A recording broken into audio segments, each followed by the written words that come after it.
Guys, അപ്പോൾ എല്ലാവർക്കും പുതിയൊരു വീഡിയോയിലേക്ക് സ്വാഗതം. നമ്മൾ ഏകദേശം ഇന്ന് 100 സബ്ബാവാറായി, ഏകദേശം 5 സബ് കൂടി നമുക്ക് കൊണ്ടിട്ടാണ് 100 കേസ്. അപ്പം നമ്മളെ പോലെ ചെറിയ കുറേ കണ്ടന്റ് ക്രിയേറ്റേഴ്സ് നമ്മുടെ കേരള ഗെയിമിംഗ് കമ്മ്യൂണിറ്റിയിലുണ്ട്. അപ്പോൾ പറ്റണ പോലെ നിങ്ങൾ എല്ലാവരും വീഡിയോസ് കണ്ട് ഇഷ്ടപ്പെടാണെങ്കിൽ സബ് ചെയ്യുക. അപ്പം നമുക്ക് നേരെ വീഡിയോയിലോട്ട് പോട്ടാ.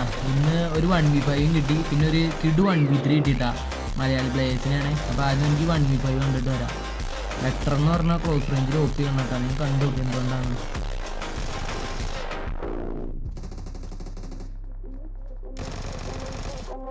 ഇനി കണ്ട ഞാൻ പറഞ്ഞ 1v3 മലയാളീസിനെതിരെ കണ്ടു നോക്കും. ഫസ്റ്റത്തവൻ വണ്ടിയിൽ വരായിരുന്നു, അവനെ ഞാൻ AK വെച്ച് വണ്ടി വെച്ചിട്ട് സ്പ്രേ ചെയ്തിട്ട്. സെക്കൻഡാമത്തവൻ ഇച്ചിരി ഡാമേജ് കയറി അകത്ത് കയറി കേട്ടാണ്. ഞാൻ അപ്പോഴേക്കും ഗണ്ണ് റീലോഡ് ചെയ്ത് അറിയുന്നത്തേക്ക് അവനെ അടിച്ചു. മൂന്നാമത്തവൻ എൻ്റെ അകത്തുണ്ട്, അവനും കൂടി അടിച്ച് 1v3 കംപ്ലീറ്റ് ചെയ്യുക. അപ്പോൾ ഞാൻ പറഞ്ഞ കാര്യം മറക്കണ്ട, എല്ലാവരും പരമാവധി സപ്പോർട്ട് ചെയ്യുക.